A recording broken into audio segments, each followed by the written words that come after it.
성도 여러분, 그동안 잘 지내셨어요? 어느새 수요일이 되었습니다. 오늘은 그동안 진행해오던 성경 공부를 잠깐 중단하고 찬송가와 예배라고 하는 주제를 가지고 특강을 좀 하려고 합니다.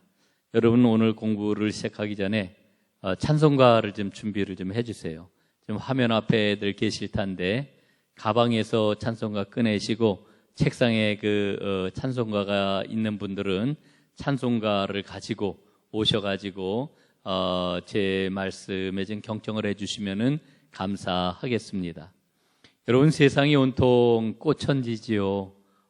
너무 아름답습니다. 꽃으로 가득하고 여기를 보아도 봄이고 저기를 보아도 봄입니다. 온통 봄입니다. 그러나 오늘 우리의 그런 마음은 편치가 않지요. 코로나 바이러스 때문에 참 힘들고 두려움이 우리 가운데 있는 게 사실입니다. 그러나 이 봄이 가득한 것을 보면서 확신을 갖게 되지요. 하나님은 우리의 삶을 이끌어 주시는 분이라고 하는 이와 같은 확신을 갖게 됩니다. 자, 오늘 하나님을 찬송하는 그 찬송가에 대한 이야기를 좀 해보려고 합니다. 제게 아주 굉장히 제가 사랑하는 후배 조진호 목사님이라고 있습니다.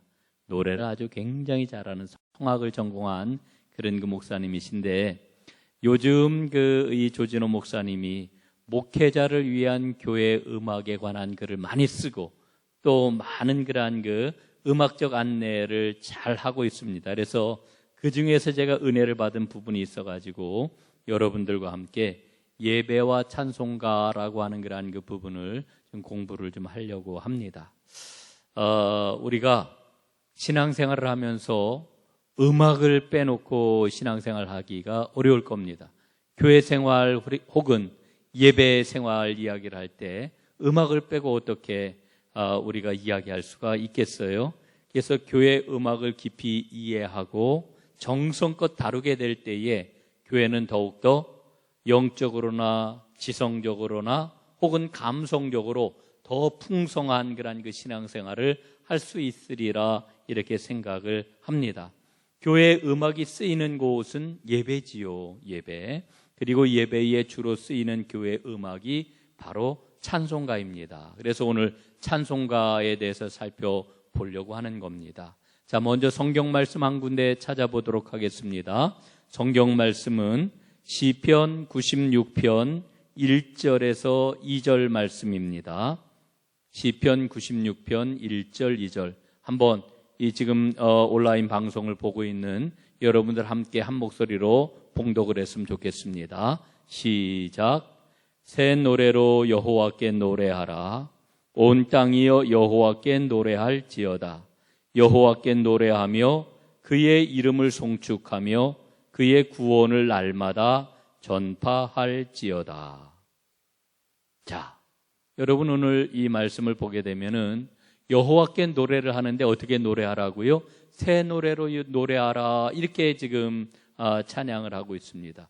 여러분, 여기에서 말씀하고 있는 새 노래라고 하는 게 뭘까요? 이 새 노래라고 하는 것은 하나님의 통치권이 온 세상에 가득함을 노래하는 그런 노래, 이게 바로 새 노래입니다. 여러분, 하나님은 우리를 다스리시잖아요. 예? 하나님이 나를 다스리시고 하나님이 이 지금의 모든 그런 세상을 다스리신다라고 하는 그 확신과 고백을 담아가지고 부르는 노래가 바로 새 노래라고 하는 그런 이야기입니다. 여러분, 그러므로 우리가 부르는 찬송은 바로 이와 같은 새 노래가 되어야 하는 거지요. 자, 오늘 이제 찬송가에 대해서 살펴보려고 하는데, 찬송가의 기본적인 전제가 있습니다. 그 전제가 뭐냐 하면은 찬송가의 본질은 음악을 뛰어넘는 것이다. 음악을 뛰어넘는 찬송가의 본질, 이것이 바로 우리가 오늘 첫 번째로 살펴봐야 할 그러한 주제라고 하는 거죠. 음악을 뛰어넘는 찬송가의 본질. 자, 그러면은 찬송가는 왜 음악을 뛰어넘는 걸까요? 그 이유가 있습니다. 그 이유는 찬송가는 음악 이전의 찬송시이기 때문에 그렇습니다. 찬송시. 여러분, 찬송시를 더 아름답게 또 정성스럽게 읊조리기 위해서 음악을 덧붙인 것이 바로 찬송가라고 하는 겁니다. 이 찬송가가 과연 어떻게 만들어졌는가, 찬송가가 나오기까지의 그 과정을 한번 좀 자세하게 살펴보도록 하지요. 한 편의 찬송가가 나오기까지 제일 첫 번째로는 하나님은 사랑이시잖아요. 하나님은 그 사랑을 담아가지고 로고스, 말씀을 우리에게 주셨습니다. 그래서 이 하나님께서 우리에게 사랑이 담긴 그 말씀을 우리에게 주셨고, 두 번째로는 하나님의 뜻이 인간과 관계를 맺게 됨으로 인해 가지고 그것이 하나의 신앙 경험이 됩니다. 신앙 경험. 하나님의 말씀을 통해서 하나님을 만난 그 사람에게는 뭐가 생겨나게 돼요? 하나님을 만난 그 경험이 생겨나게 되잖아요. 그걸 우리가 신앙 경험이라고 이렇게 이야기를 합니다. 그러면은 그 경험을 이제 말과 글로 표현을 하게 되는 거죠. 그래서 하나의 신앙시가 나오게 되는 겁니다. 그 경험을 글로다 말로다 잘 표현하기 위해서 하나의 그 신앙시가 나오게 되는데, 네 번째로는 그 신앙시에다가 감성을 실어가지고 시를 잘 읊다 보니까 액센트도 또한 리듬도 생기게 되는 겁니다. 액센트와 리듬이 생기기 시작을 했고, 그 시를 마지막으로 더욱더 아름답게 표현하기 위해서 음악을 입히게 되는데, 그게 바로 찬송가다, 이렇게 이야기를 할 수가 있는 거죠. 그러니까 찬송가가 이 하나의 그 찬송가가 만들어지기까지의 과정을 보게 되면은 로고스이신 하나님의 말씀을 경험한 그러한 그 한 사람의 신앙의 경험이 있었고, 그 경험을 이제 말과 글로 표현한 그러한 신앙시가 있었고, 이것을 이제 잘 격조 있게 읊조리다 보니까 거기에다가 음악을 붙여가지고 이제 찬송가가 탄생하게 된다라고 하는 것을 우리가 알 수가 있는 겁니다. 그렇기 때문에 찬송가는 음악이기 이전에 한 편의 찬송시다라고 하는 것을 우리가 좀 꼭 기억을 할 필요가 있습니다. 여러분, 이 이야기는 특별히 음악적인 감수성이 뛰어난 분들이 꼭 마음에 새겨야 될 부분이라고 생각을 해요. 여러분, 이 교회 음악, 찬송가는 음악적으로만 접근을 해서는 안 됩니다. 음악 이전에 하나님을 향한 간절한 신앙의 고백이 담겨 있다라고 하는 사실을 우리가 꼭 기억을 해야 되겠습니다. 제가 이제 목회를 이제 하다 보면은 제가 참 많은 것을 깨닫는데, 그 중에서 굉장히 중요하게 이 목회 초창기에 깨달았던 게 뭐냐면은 찬송가가 목회에서 굉장히 중요하구나라고 하는 것을 깨달았습니다. 그래서 잠깐 이 찬송가와 목회가 어떤 관계에 있는가라고 하는 것을 좀 말씀을 드리려고 하는데, 이 찬송가와 목회, 이 찬송가를 이렇게 가만히 생각을 해보면은 이제 신학생들이 이제 신학교에 들어가 가지고 목회를 준비를 합니다. 근데 목회를 준비할 때 보면은 뭐 여러 가지 준비를 해요. 무엇보다도 이제 그 6년이나 7년 동안 이제 신학 공부를 하면서 신학적인 그런 그 연단과 훈련, 신학적인 사고, 뭐 이런 것들을 이제 여러 학문들을 통해 가지고 이제 뭐 사회과학이라든지 인문학이라든지 이런 것들을 신학과 접목시켜 가지고 자기를 연단하는 그런 그 과정들을 갖게 되지요. 그리고 아울러서 이제 성경을 열심히 연구를 하고, 그리고 이제 무엇보다도 설교에 대한 그런 그 준비를 이제 많이 하지 않습니까? 그런데 상대적으로 보게 될 것 같으면은 찬송가에 대한 그런 그 준비가 굉장히 미흡하다라고 하는 것을 이제 보게 됩니다. 네. 다른 그런 그 분야에 있어서는 이 목회에 대한 그런 그 준비를 굉장히 열심히 충실하게 하는 것을 보게 되는데, 의외로 이 찬송에 대한 그런 그 준비가 굉장히 소홀하고 미흡하다라고 하는 것을 보게 됩니다. 이건 참 대단히 부족한 그런 그 모습이라고 이렇게 생각을 합니다. 그러다 보니까 새 노래에 대한 그런 그 준비를 소홀히 하는 거지요. 목회를 이렇게 하다 보면은 예배를 인도하고 교인들과 찬송을 부르고 이럴 때에 그 찬송을 몰라 가지고 고생을 하는 경우도 있어요. 음을 못 잡아 가지고 진땀을 빼는 이란 그 경우도 있고요. 혹은 목이 쉬어 가지고 이 노래를 계속 부르지 못하는 이런 그 경우도 있습니다. 그러면서 깨닫게 되는 게 성경 연구에 못지않게 찬송가를 잘 준비하는 것이 이 목회하는데 굉장히 중요한 것이로구나. 이게 아주 제가 그 목회 초년 시절에 아주 굉장히 많이 느꼈던 그런 내용입니다. 그래서 저는 오늘 이제 여러분들에게 그런 말씀을 좀 드리려고 합니다. 찬송가를 잘 부르기 위해서는 무엇보다도 찬송가를 잘 읽어야 된다. 먼저 찬송가를 읽자라고 하는 이와 같은 말씀을 여러분들에게 드립니다. 저는 1988년도에 목회를 처음 나가게 되었는데, 목회를 처음 나가가지고 당황했던 게 있습니다. 그게 뭐냐면은 방금도 말씀을 드렸던 것처럼 찬송가 준비가 너무 안 되어 있던 거예요. 찬송가를 상당히 모르더라고요. 찬송가 전곡을 아는 게 아니라 찬송가를 거의 다 모르고 있는 것을 제가 발견을 했어요. 그러니까 어린 시절부터 익숙하게 불러왔던 찬송가, 교회에서 늘 불렀던 그런 그 찬송가 이외에는 제가 찬송가를 모르는 거예요. 그래서 내가 이렇게 찬송가에 대해서는 굉장히 무지한 그런 그 목회자로구나 하는 그런 그 생각을 제가 갖게 되었지요. 그런데 마침 제 옆에서 목회를 하고 있던 친구 목사가 있었는데, 이 친구는 그 당시에 그 찬송가 전집이 있었어요. CD가 있었는데 찬송가 대전집, 아주 굉장히 비싼 그와 같은 CD 전집이었습니다. 그걸 가지고 있더라고요. 그래서 제가 그 친구한테 그걸 빌려왔어요. 그래서 몇 개월 동안 늘 그 찬송가를 틀어놓고 찬송가를 배웠던 이런 그 기억이 납니다. 찬송가를 배우는 게 참 중요하구나 하는 그런 그 생각을 갖습니다. 제 친구 중에 그 십자가 목사로 아주 유명한 송병구 목사가 있는데, 이 송병구 목사가 저한테 자랑을 한 게 있어요. 이게 뭐냐면은 우리 교회는 매주 수요일마다 찬송가 1장부터 645장까지 매주 수요일마다 3장씩 차례로 부르기를 했다는 거예요. 그래서 무려 4년에 걸쳐 가지고 찬송가 전곡 부르기를 마쳤다 자랑을 하더라고요. 찬송가 전곡 부르기에 도전한 교회는 아마 제 생각에 그 송병구 목사가 심우하는 색동교회가 아마 유일하지 않을까, 이런 그 생각을 갖습니다. 제가 정말 마음을 다해가지고 그 친구에게 박수를 보냈습니다. 굉장히 저는 중요하다고 생각을 해요. 찬송가 1장부터 마지막 645장까지.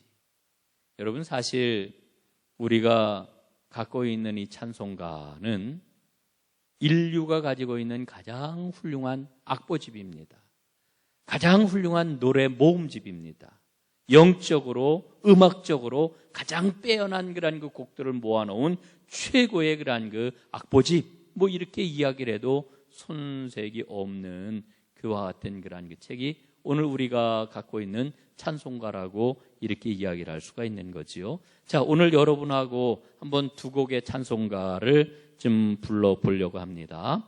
하나는, 먼저는 찬송가 133장입니다. 하나님의 말씀으로. 자, 한번 이 곡을 틀어주시기를 바랍니다. 133장. 여러분 한번 찬송가를 펴보세요. 133장입니다. 하나님의 말씀으로. 하나님의 말씀으로 이 세상이 창조되니 그는 알파와 오메가 처음이요 끝이시라. 지난 날과 장래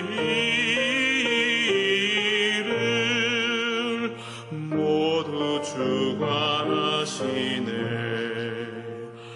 영원토록 온 하늘이 찬양하며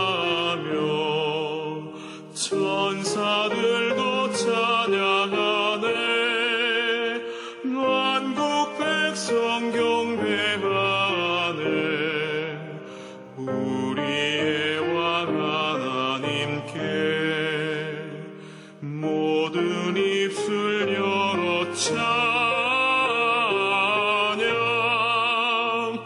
목소리를 합하여 영원토록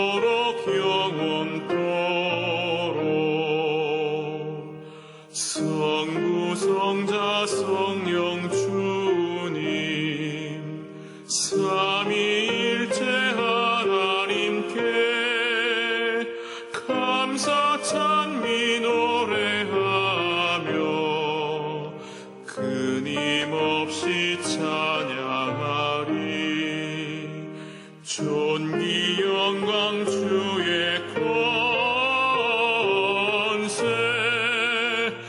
영원하신 승리를 영원토록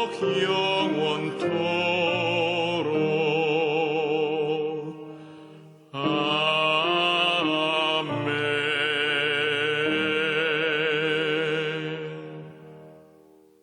자, 여러분, 굉장히 은혜롭지요?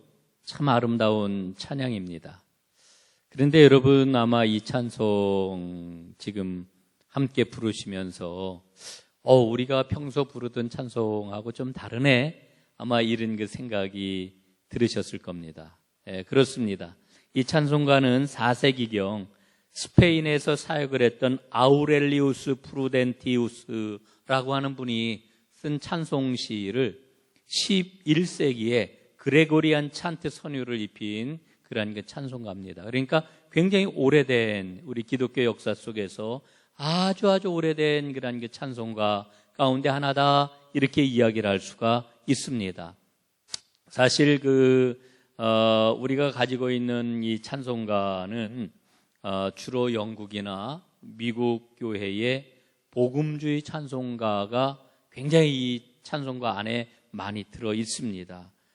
그러다 보니까 우리 기독교 역사 2000년 그 역사 속에서 형성이 됐던 그런 그 찬송가들이 많이 실리지는 못했습니다. 그래서 많이 불리지도 않고 그래서 이걸 굉장히 좀 낯설어하는 그런 그 경향이 있는데, 그러나 이런 곡들을 우리가 좀 잘 찾아내 가지고 계속해서 불러보면은 하나님의 그런 그 은혜, 하나님의 그런 그 섭리, 하나님의 역사하심에 대한 더 깊은 그러한 하나님의 그러한 은혜의 세계로 들어갈 수 있는 길이 더 잘 열릴 거다 하는 그러한 그 생각을 저는 갖습니다. 이 찬송가 133장을 지금 오늘 이 저의 그러한 말씀을 듣는 우리 많은 성도님들이 이 곡을 좀 많이 사랑하고 좀 많이 불렀으면 좋겠다. 참 제가 좋아하고 굉장히 좋은 그러한 그 찬송입니다. 자, 오늘 이제 고난주간이기 때문에 고난주간의 대표 찬송이죠. 또 성금요일 날 많이 불려지는 찬송 한 곡 더 불러보도록 하겠습니다. 147장입니다. 찬송가 147장. 오늘 시간이 많지 않으니까 147장 우리 1절, 2절만 한번 불러보도록 하겠습니다. 147장 한번 준비해 주세요. 147장. 거기 너 있었는가?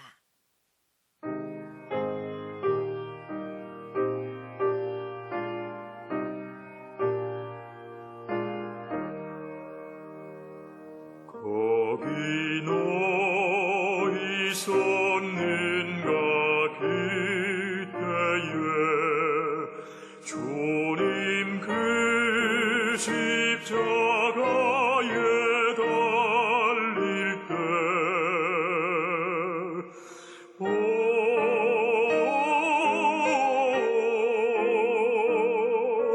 때로 그 일로 나는 떨려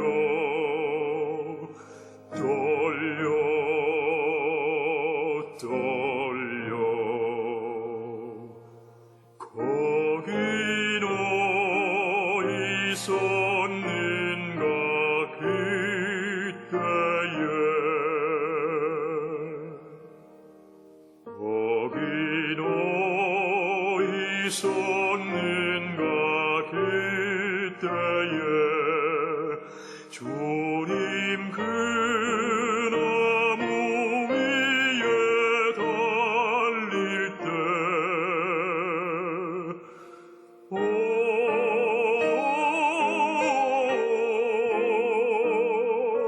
때로 그 일로라는 떨려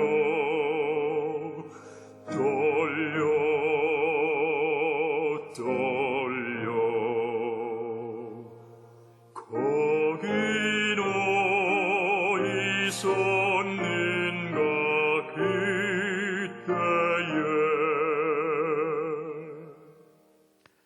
예. 이 찬송을 부르면은 우리는 주님의 십자가 앞에 서 있는 나 자신의 그러한 그 모습을 당장 발견하지요. 주님이 십자가에 달리셨던 그 현장, 골고다 언덕에 서 있는 나, 또 그 십자가를 날마다 대면하면서 그 십자가를 짊어지기를 원하지만 십자가를 부인하고 때로는 주님의 마음을 아프게 해드리는 나의 모습을 보게 됩니다. 저는 이게 바로 찬송의 힘이라고 생각을 해요. 찬송이 갖고 있는 힘, 그 능력, 그리고 은혜가 정말 큽니다. 오늘 저는 우리가 찬송가를 제대로 부르는 게 우리 신앙생활에 굉장히 중요하다라고 하는 것을 지금 말씀드리고 있고요. 그 찬송가를 제대로 부르기 위해서는 먼저 찬송가를 좀 잘 읽을 필요가 있습니다. 먼저 찬송가를 읽자. 찬송가를 읽자. 그래서 오늘 저는 그 찬송가를 읽기 위해서는 몇 가지 읽는 그러한 그 기술을 좀 배워야 되겠다는 그러한 그 생각을 갖습니다. 찬송가를 읽기 위해서는 제일 먼저 일러두기에서 우리가 꼭 보아야 할 그러한 그 정보들이 있습니다. 여러분 찬송가를 한번 펴보세요. 찬송가를 펴면은 속 표지가 나오고 한 장, 두 장 넘기면은 머릿말, 발간사 이런 게 나오고 그 다음에 차례가 나옵니다. 차례가 나오는데 차례 밑에 보면 제목 분류라고 이렇게 나와요. 제목 분류. 이 제목 분류를 보게 되면은 총 68개의 소주제 분류가 나오는데 그 위에 굵은 글씨로 15개의 찬송가 주제가 분류되어 있습니다. 이를테면은 예배, 성부, 성자, 성령, 성경, 교회, 그리고 성례, 천국, 구원, 그리스도인의 삶 뭐 이렇게 쭉 해가지고 15개의 찬송가 주제 분류가 되어 있는 것을 보고요. 그 굵은 글씨 아래 몇 개씩 나누어진 68개의 소주제 분류가 나와 있습니다. 이를테면은 송영, 경배, 찬양, 주일, 봉헌, 예배 마침, 아침과 저녁 뭐 이런 식으로 다 소주제 분류가 되어 있는 것을 보게 됩니다. 자, 이 제목 분류가 되어 있는 거는 이 찬송가를 그런 그 주제를 가지고서 나누었다라고 하는 것을 이야기하는 겁니다.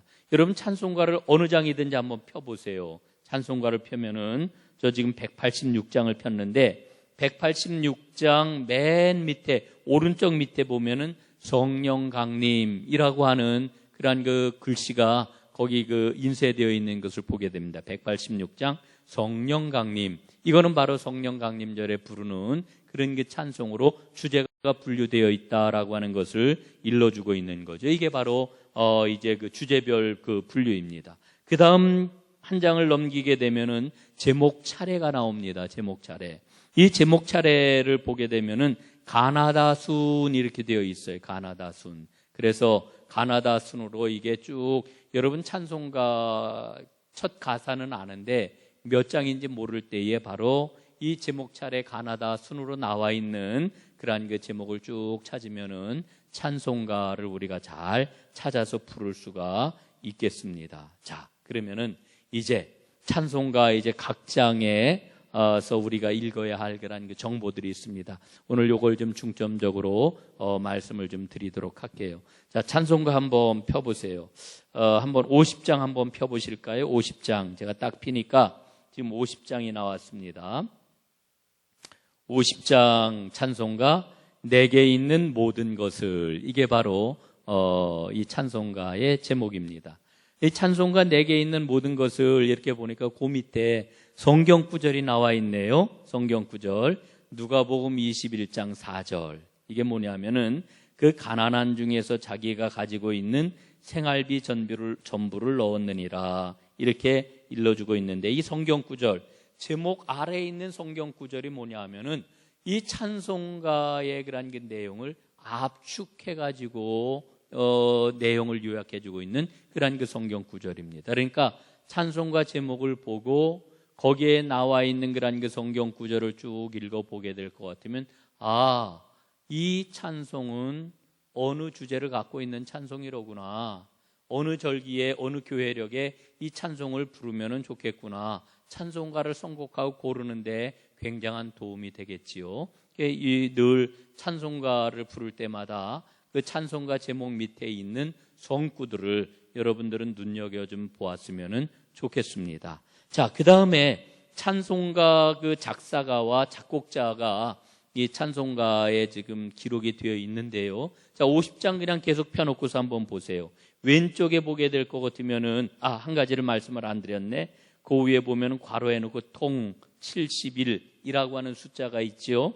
이 통 71이라고 하는 것은 옛날 찬송가입니다. 통일 찬송가 장수. 이 지금 새 찬송가 50장에 해당되는 통일 찬송가의 장수가 바로 괄호해 놓고 통 71, 이 통일 찬송가 장수라고 하는 것을 일러주고 있는 거지요. 자, 이제 그 왼쪽 그 밑에 보면은 뭐가 있느냐 하면은 J.W. 반 데벤터라고 하는 이와 같은 이름이 나와요. 그리고 1896 이렇게 나와 있는데 J.W. 반 데벤터라고 하는 이 사람의 이름이 뭐냐면 이게 찬송가 작사가의 이름입니다. 그 다음에 오른쪽으로 한번 가보실까요?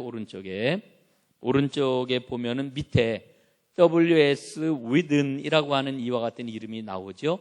W.S. 위든 1896 이게 바로 작곡가의 그런 그 이름이 되겠습니다.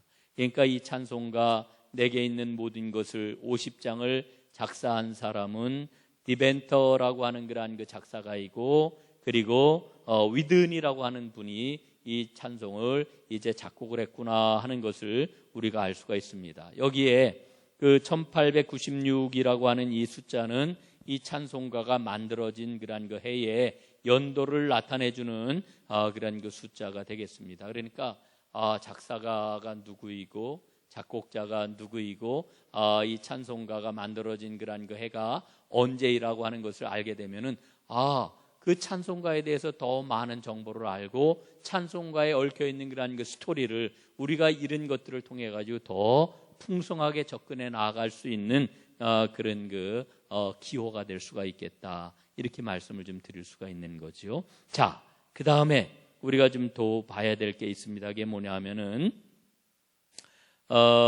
오른쪽에 W.S.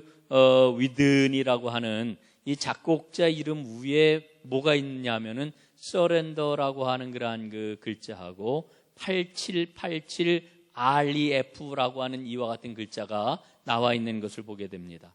이 8787 REF라고 하는 거는요, 이 찬송가의 운율을 알려주는 그러한 그 전문 용어입니다. 이건 그냥 우리가 넘어가도 괜찮아요. 이거는 그러니까 여기 찬송가마다 전부 다 있어요. 여러분 한번 보세요. 49장에도 보면은 11, 11, 11, 11, 7 REF 이게 뭐냐면 운율을 나타내는 그러한 그 숫자입니다.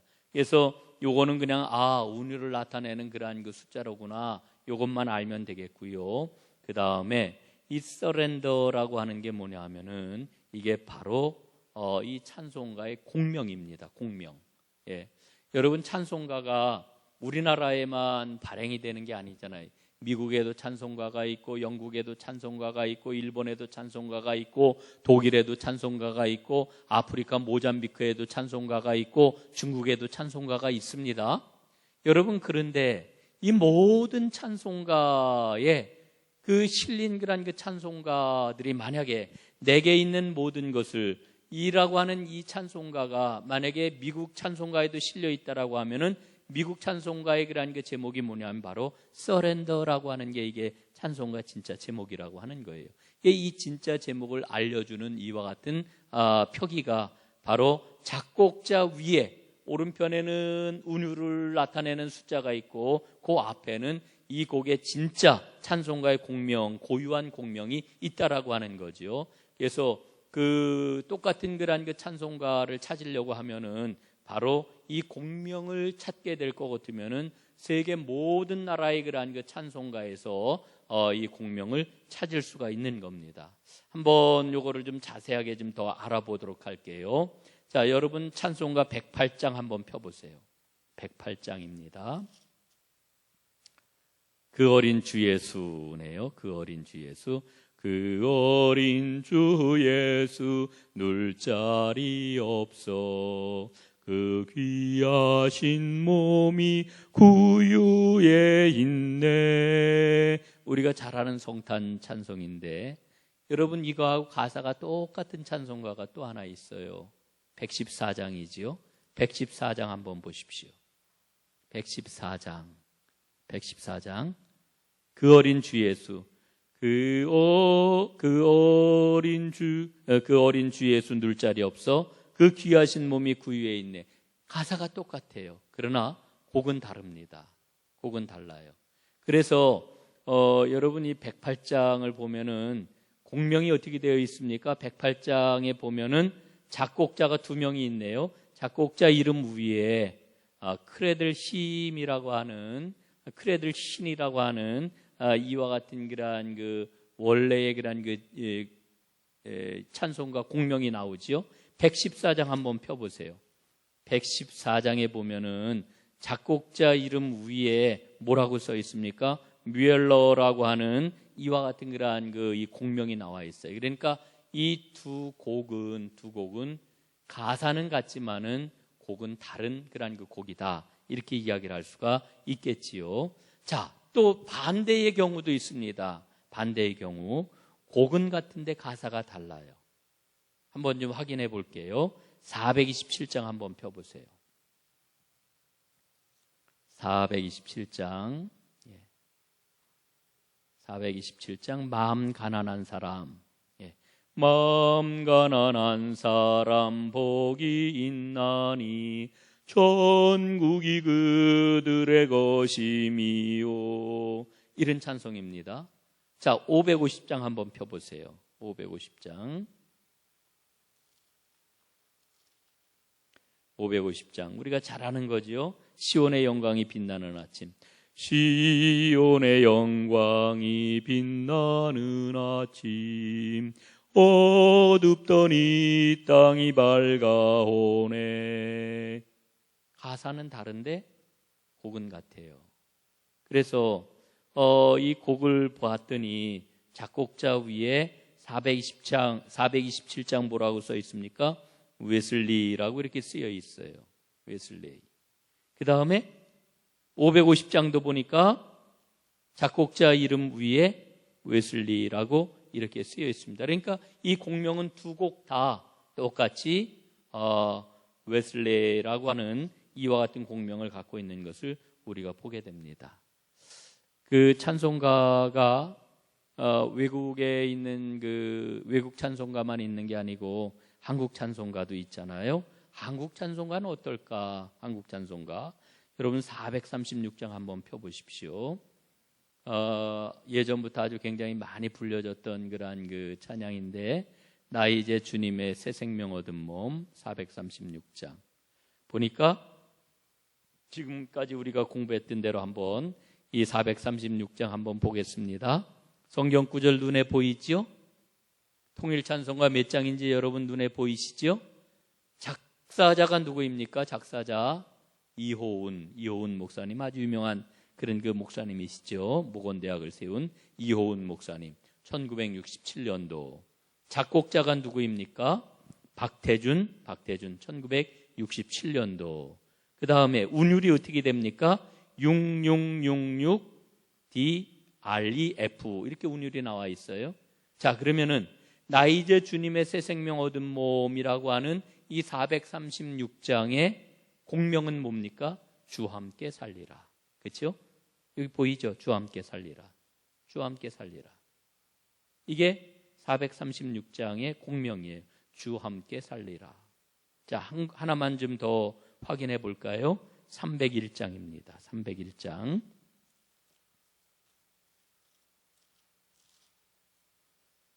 자, 301장도 우리가 잘 아는 이와 같은 그런 게 찬송이에요.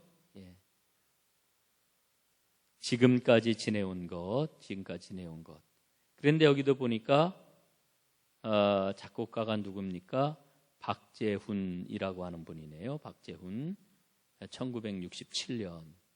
그러면은 지금까지 지내온 것 이 301장에 진짜 공명이 뭐예요? 크신 은혜.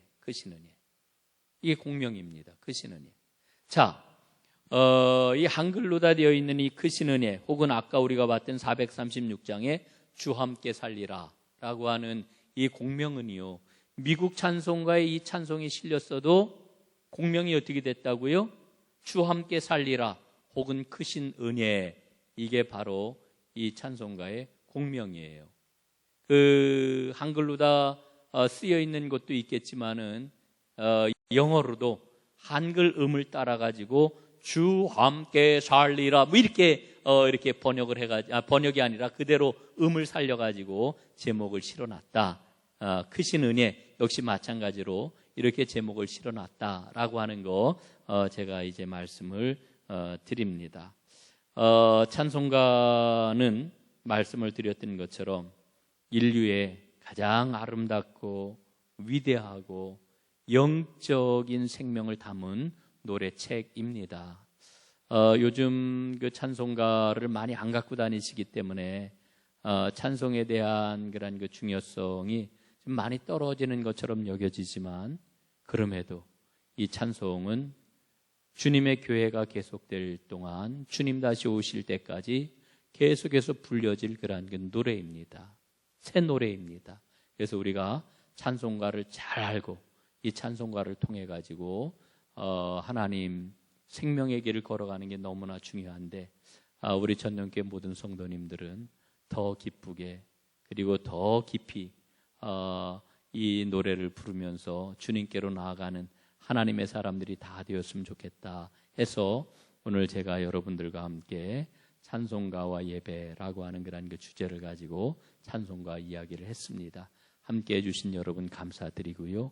이 코로나 사태 잘 이겨내면서 주님의 은총 가운데 하루하루 주의 인도하심을 받는 승리하는 여러분들 되시기를 주님의 이름으로 축원합니다. 고맙습니다.